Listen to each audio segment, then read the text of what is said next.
Assalamualaikum warahmatullahi wabarakatuh, sahabat yang dirahmati Allah.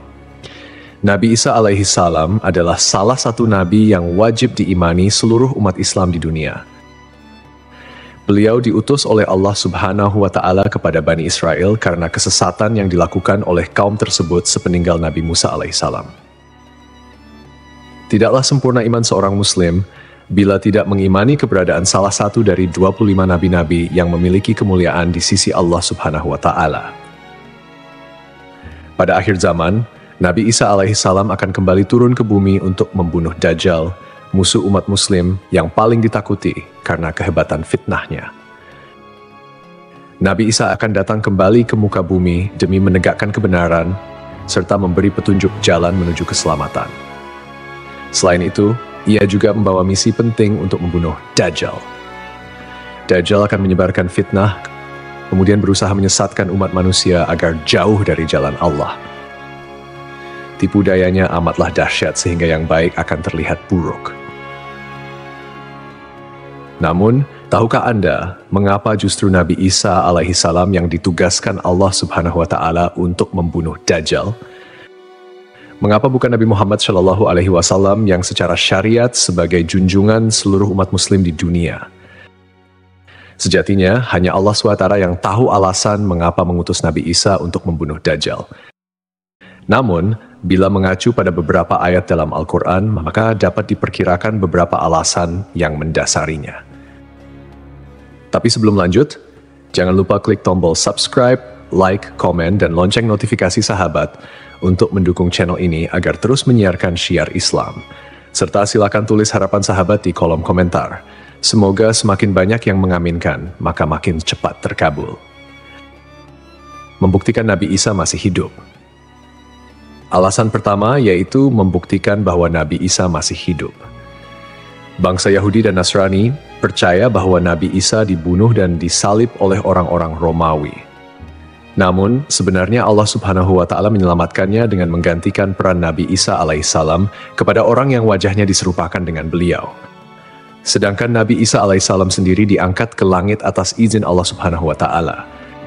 Karena ucapan mereka orang Yahudi, sesungguhnya kami telah membunuh Al-Masih Isa putra Maryam, Rasul Allah. Padahal mereka tidak membunuhnya dan tidak pula menyalibnya, tetapi yang mereka bunuh ialah orang yang diserupakan dengan Isa.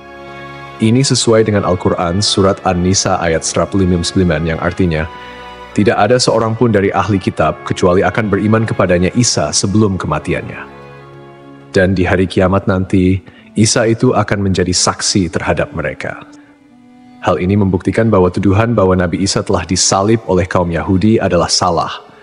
Sebab selama ini kaum kafir mempercayai bahwa Nabi Isa sudah wafat. Sementara Allah menegaskan dalam firman-Nya bahwa Nabi Isa telah diangkat ke langit sebelum kaum Yahudi membunuhnya. Di hari akhir, Dajjal muncul dengan segala tipu dayanya, kemudian dibaiat oleh kaum Yahudi. Kaum Yahudi juga bersedia menjadi bala tentaranya dengan keinginan membalas dendam terhadap kaum muslimin. Kemudian Allah menurunkan Nabi Isa yang menurut mereka sudah mereka bunuh di masa lalu. Allah menolong Nabi Isa sehingga berhasil membunuh Dajjal dan mengalahkan bala tentaranya. Di masa itu, mereka sama sekali tidak bisa lolos. Bahkan jika ada seorang Yahudi yang bersembunyi di balik pohon, batu, atau dinding, maka benda-benda itu akan berseru. Di sini ada orang Yahudi. Dekat dengan Nabi Muhammad. Salah satu nabi yang memiliki kedekatan khusus dengan Nabi Muhammad adalah Nabi Isa. Aku adalah manusia yang paling dekat dengan Isa bin Maryam.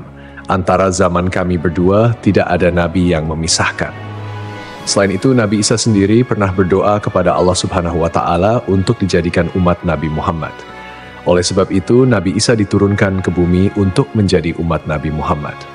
Pasalnya, berita tentang keistimewaan Rasulullah Shallallahu Alaihi Wasallam memang sudah diketahui pada zaman Nabi Isa.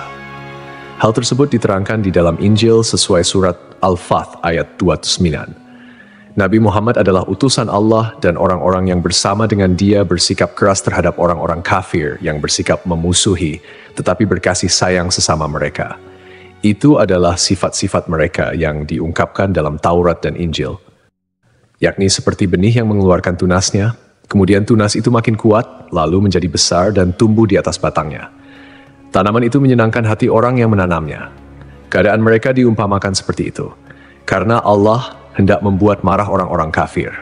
Allah menjanjikan kepada orang-orang yang beriman dan mengerjakan kebajikan di antara mereka ampunan dan pahala yang besar. Nabi Isa alaihissalam kembali turun ke bumi diyakini akan menegaskan kebenaran dari ajaran Nabi Muhammad SAW. Tidak bisa dipungkiri bahwa saat ini banyak umat Nabi Isa yang tidak menerima ajaran Nabi Muhammad SAW. Padahal Nabi Isa alaihissalam merupakan pengikut dari Rasulullah SAW. Al-Baghawi menceritakan dalam tafsirnya bahwa ketika Isa alaihissalam mendatangi Baitul Maqdis, di mana orang-orang sedang bersiap salat asar, maka imam di masjid itu mundur dan menyuruh Isa untuk maju. Namun Nabi Isa enggan dan ia tetap salat di belakang imam dengan syariat Nabi Muhammad SAW.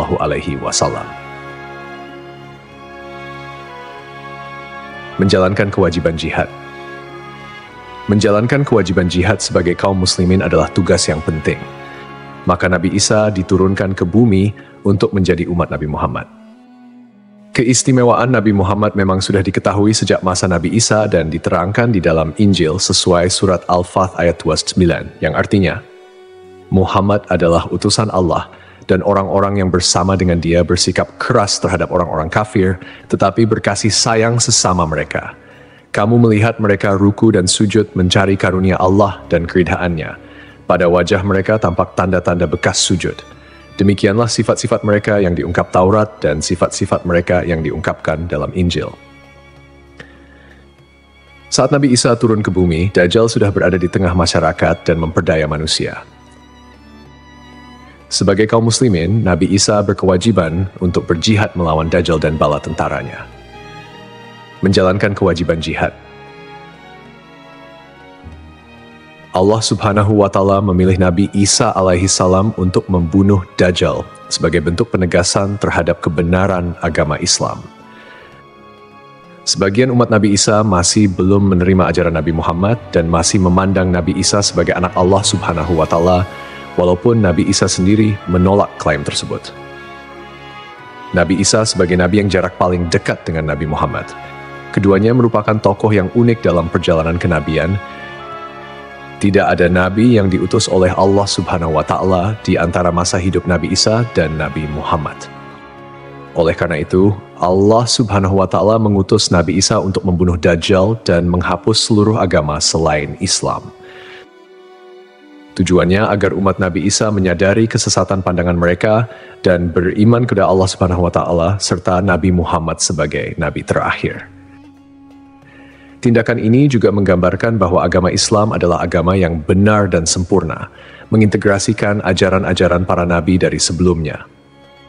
Agama Islam diidentifikasikan sebagai agama rahmatan lil alamin yang membawa kedamaian, keadilan, dan kesejahteraan bagi seluruh makhluk. Mukjizat Nabi Isa dari Allah Subhanahu wa Ta'ala membawa perbandingan yang menonjol di antara kemuliaan dan kehebatan para nabi, termasuk Nabi Isa dan Nabi Muhammad. Nabi Isa diberikan mukjizat luar biasa seperti menghidupkan orang yang telah mati, menyembuhkan orang buta dan sakit, serta berbicara di buayan hingga dapat menciptakan burung dari tanah liat. Nabi Isa sebagai penyempurna dari ajaran sebelumnya menyampaikan bahwa setelahnya akan muncul seorang utusan terakhir, yakni Nabi Muhammad. Nabi Muhammad dianggap nabi yang paling mulia dan utama di antara semua nabi.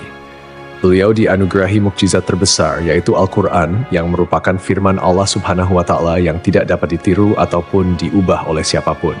Selain itu, Nabi Muhammad juga memiliki syafaat, yaitu pemberian ampunan kepada umatnya di hari kiamat. Melalui perbuatan membunuh Dajjal, Nabi Isa akan memperkuat dan menegaskan kemuliaan Nabi Muhammad, mengakui kedudukannya sebagai nabi penutup zaman. Tidak hanya Al-Quran, Nabi Muhammad juga diberikan mukjizat lain seperti membelah bulan dan air mengalir dari jemari tangannya. perjalanan Isra dan Miraj, serta mampu bersabda dalam berbagai bahasa. Mukjizat-mukjizat ini menunjukkan kekuasaan Allah yang melampaui batas akal manusia. Sementara keistimewaan Nabi Muhammad sebagai utusan Allah yang paling sempurna semakin terungkap, akhlak mulia, kejujuran tak tercela, keberanian luar biasa, dan kepedulian yang mendalam terhadap umatnya juga menjadi bagian dari kepribadian Nabi Muhammad. Beliau adalah uswatun hasanah, telan baik bagi seluruh manusia. Hubungan dekat Nabi Isa dan Nabi Muhammad terlihat jelas, di mana Nabi Isa adalah nabi yang paling mendekati masa kenabian Nabi Muhammad tanpa ada nabi lain yang diutus oleh Allah antara keduanya. Nabi Isa bahkan menyampaikan kabar tentang kedatangan Nabi Muhammad sebagai nabi terakhir. Beliau mengakui bahwa Nabi Muhammad adalah nabi penutup para nabi dan menyatakan persaudaraan di antara mereka, cinta dan saling menghormati. Nabi Isa dan Nabi Muhammad menjadi bukti kebersamaan spiritual dengan mengakhiri keberadaan Dajjal. Nabi Isa secara simbolis menegaskan kemuliaan Nabi Muhammad dan menghormati sebagai nabi akhir zaman. Untuk dikembalikan ke tanah. Alasan selanjutnya, Nabi Isa alaihissalam akan dikembalikan ke bumi sesuai kodrat manusia yang tercipta dari tanah. Hal tersebut sebagaimana yang dijelaskan pada surah H ayat 5 yang artinya, dari bumi kami menciptakan kamu dan kepadanya kami akan mengembalikan kamu dan daripadanya pula kami akan mengeluarkan kamu pada kali yang lain. Nabi Isa alaihissalam diturunkan ke bumi juga menandakan bahwa ajalnya akan tiba. Setelah wafat, Nabi Isa alaihissalam akan dimakamkan di tanah suci, lalu dibangkitkan kembali bersama manusia lain di hari kebangkitan. Mengenai lokasi makam Nabi Isa alaihissalam, terdapat perbedaan pendapat di kalangan ulama. Sebagian ulama mengatakan lokasinya terletak di Bait al-Maqdis, dan sebagian lainnya mengatakan akan dimakamkan bersama Nabi Muhammad SAW. Sebagai muslim yang beriman, tidaklah pantas bagi kita untuk membanding-bandingkan siapa nabi yang lebih hebat. Karena semua nabi yang diutus oleh Allah Subhanahu wa Ta'ala mempunyai tujuan yang sama, yaitu mengajak tauhid, mengagungkan kebesarannya.